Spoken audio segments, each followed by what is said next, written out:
Hello दोस्तों, स्वागत है आपका साइंस और टेक्नोलॉजी की इस दुनिया में। इस वीडियो में हम आपको बताने जा रहे हैं कि हमारी डेली लाइफ में इस्तेमाल होने वाले फूड प्रोडक्ट्स और कुछ बेहद जरूरी चीजों को आखिर फैक्ट्री में किस तरह से तैयार किया जाता है। तो चलिए बिना किसी देरी के वीडियो को शुरू करते हैं। Tomato ketchup making. Tomato ketchup आजकल हर फास्ट फूड में इस्तेमाल की जाने वाली चीज है। इसके बिना फास्ट फूड इंडस्ट्री अधूरी है। तो आइए जानते हैं आखिर इसको फैक्ट्रीज में बनाया कैसे जाता है। टोमेटो केचप बनाने के लिए सबसे पहले टोमेटो के खेतों में बड़े स्केल पर टोमेटो हार्वेस्ट किया जाता है। इसके लिए बड़ी बड़ी ऑटोमेटिक हार्वेस्टिंग मशीनों का इस्तेमाल किया जाता है। ये ऑटोमेटिक मशीनें टमाटर के पौधों को डायरेक्ट ही जमीन से काट कर उन्हें कन्वेयर के थ्रू अंदर कंटेनर में ले दी जाती है और यहाँ अंदर लगी फिल्टर मशीनें टमाटर को उनके पौधों से सेपरेट करते हुए उसमें से टमाटर को अलग कर देती है और इस टमाटर को ये अलग कंटेनर में इकट्ठा कर दी जाती है। जब ये मशीन टमाटर के पूरे पौधे को काटती है तो इसमें कच्चे और पक्के सभी तरह के टमाटर आ जाते हैं। इसलिए फिर एक ऑटोमेटिक स्कैनर के जरिए इसमें से सफेद वाले टमाटर यानी कि कच्चे टमाटर को इनमें से फिल्टर कर लिया जाता है। फिर इन टमाटर को एक अलग कंटेनर में लोड किया जाता है। फिर इन सभी पके हुए टमाटर को टोमेटो केचप बनाने की फैक्ट्री तक लाया जाता है। यहाँ इन सभी टमाटर को एक बड़े पानी के कंटेनर में डाला जाता है। यहाँ इन टमाटर को वॉश करते हुए इन्हें कन्वेयर के थ्रू आगे भेज दिया जाता है। अच्छे से टमाटर को क्लीन करने के बाद इन सभी टमाटर को उबलते हुए पानी में डाला जाता है। यहाँ उबलते हुए पानी में इन टमाटर को काफी देर तक उबाला जाता है। जब इन टमाटर की ऊपरी स्किन गलने लगती है तो फिर इन टमाटर को एक कन्वेयर की मदद से इस गर्म पानी में से निकाल लिया जाता है और इन उबले हुए टमाटर को कन्वेयर के थ्रू आगे भेजा जाता है, जहाँ कुछ ऑटोमेटिक मशीनों द्वारा इनके छिलकों को इन पर से हटा लिया जाता है। ऑटोमेटिक मशीन्स द्वारा इनके छिलके हटाने के बाद इन सभी टमाटर को कन्वेयर के थ्रू वर्कर्स की एक टीम के पास भेजा जाता है, जहाँ पर इन टमाटर की मैनुअली छटाई होती है ताकि इनमें कोई बिना छिला हुआ टमाटर न रह जाए। इसके बाद में इन सभी टमाटर को फिर से एक बार कन्वेयर पर डालकर आगे एक मिक्सिंग मशीन तक पहुँचा दिया जाता है। यहाँ ये मशीनें इन टमाटर को क्रश करके इनका सॉस बनाती है और यहीं पर इनमें कुछ जरूरी इंग्रेडिएंट और प्रिजर्वेटिव मिला दिए जाते हैं जो कि इसके टेस्ट के साथ इसकी उम्र को भी बढ़ा देते हैं।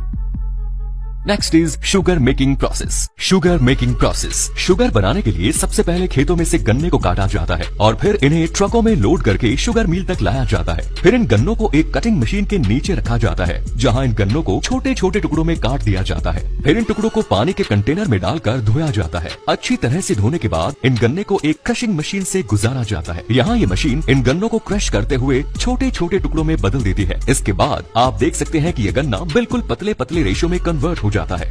फिर इस गन्ने को कन्वेयर के थ्रू जूस निकालने वाली मशीन तक ले जाया जाता है। यहाँ इन गन्नों को मल्टीपल रोलर्स के बीच से गुजारा जाता है, जहाँ अच्छे से इनका पूरा जूस निकाल लिया जाता है। अब इस गन्ने के जूस को अलग कंटेनर में इकट्ठा कर लिया जाता है। फिर इस गन्ने के जूस में सल्फर डाइऑक्साइड मिलाया जाता है। इसी केमिकल की वजह से चीनी के दाने क्रिस्टल की फॉर्म में आते हैं। इसके बाद में इस पे लाइम पाउडर मिलाया जाता है। लाइम पाउडर मिलाने के बाद इस जूस को कुछ घंटों तक यूं ही छोड़ दिया जाता है। ये लाइम पाउडर गन्ने के जूस में मौजूद इम्प्योरिटीज को कंटेनर की निचली सतह पर बैठा देता है।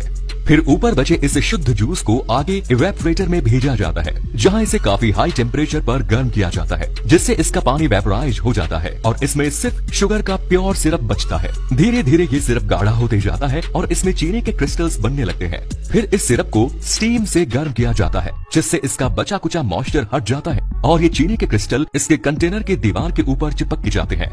फिर इन चीनी के दानों को पानी के प्रेशर की मदद से वॉश किया जाता है, जिससे ये व्हाइट क्रिस्टल की फॉर्म में आ जाते हैं। फिर ये चीनी बनकर पूरी तरह से तैयार हो जाती है। फिर चीनी के दानों को अलग अलग छोटी बड़ी छलनी से छान लिया जाता है और इस तरह से इसमें से 2-3 अलग अलग साइज के दाने वाली चीनी तैयार हो जाती है और इसमें सबसे बारीक वाला पार्ट शुगर पाउडर बन जाता है। इसके बाद इस चीनी को बड़े बड़े कंटेनर्स में पैक करके मार्केट के लिए भेज दिया जाता है। Next is jaggery making. Jaggery यानी कि गुड़ बनाने की प्रोसेस भी लगभग शुगर बनाने की प्रोसेस के जैसे ही होती है। इसमें भी गन्नों को खेतों से काटकर उन्हें ट्रक में लोड करके फैक्ट्रीज तक लाया जाता है। यहाँ इन गन्नों को डायरेक्टली ही जूसिंग मशीन में डाल दिया जाता है, जहाँ इन गन्ने का जूस निकाल लिया जाता है। इसके बाद इससे निकले जूस को एक छलनी से छानते हुए एक अलग कंटेनर में जमा कर लिया जाता है और जूस निकालने के बाद गन्ने के छिलके को अलग जगह पर धूप में सुखा दिया जाता है और फिर इस गन्ने के जूस को एक बड़े कंटेनर में ले लिया जाता है, जहाँ इसे आग के ऊपर पकाया जाता है। आपको बता दें कि इस गन्ने को पकाने में जो ईंधन लगता है उसमें इसी के छिलके को सूखने के बाद जलाकर इस्तेमाल किया जाता है। जब ये गन्ने का रस उबलने लगता है तो इसमें ऊपर की तरफ इम्प्योरिटीज जमा होने लगती है। इस गंदगी को कुछ वर्कर्स द्वारा बड़े बड़े चम्मच में भरकर अलग किया जाता है। ये प्रोसेस कई घंटों तक की जाती है, जब तक कि इसकी प्यूरी इम्प्योरिटीज खत्म न हो जाए। ऐसा करते हुए इसमें गन्ने का रस गाढ़ा और शुद्ध होते जाता है। फिर इसे बचे हुए शुद्ध गन्ने के रस में थोड़ा सा बेकिंग सोडा मिलाया जाता है। बेकिंग सोडा के साथ इसे पकाने से इसकी कंसिस्टेंसी गाढ़ी होती जाती है। ऐसे ही कुछ देर पकाने के बाद जब इसकी कंसिस्टेंसी बिल्कुल सही हो जाती है तो फिर इसे कुछ घंटों तक यूं ही ठंडा होने के लिए छोड़ दिया जाता है। इसके बाद ये गुड़ बनकर तैयार हो जाता है। फिर इसे अलग कंटेनर में ले लिया जाता है। अलग कंटेनर में लेने के बाद इस लिक्विड को अलग अलग शेप और साइज के कंटेनर्स में भर दिया जाता है। इस तरह से इस सारे गुड़ को इन छोटे छोटे बर्तन में जमा कर दिया जाता है और फिर इन बर्तनों में इस गुड़ के ठंडा हो जाने के बाद इन्हें अलग कर लिया जाता है, जिसके बाद ये गुड़ मार्केट में भेजने के लिए पूरी तरह से तैयार हो जाता है। Next is Honey extraction process. शहद बनाने के लिए सबसे पहले सही जगह का चुनाव किया जाता है। ये जगह फूलों या फसलों के बड़े बड़े खेतों के आसपास होती है।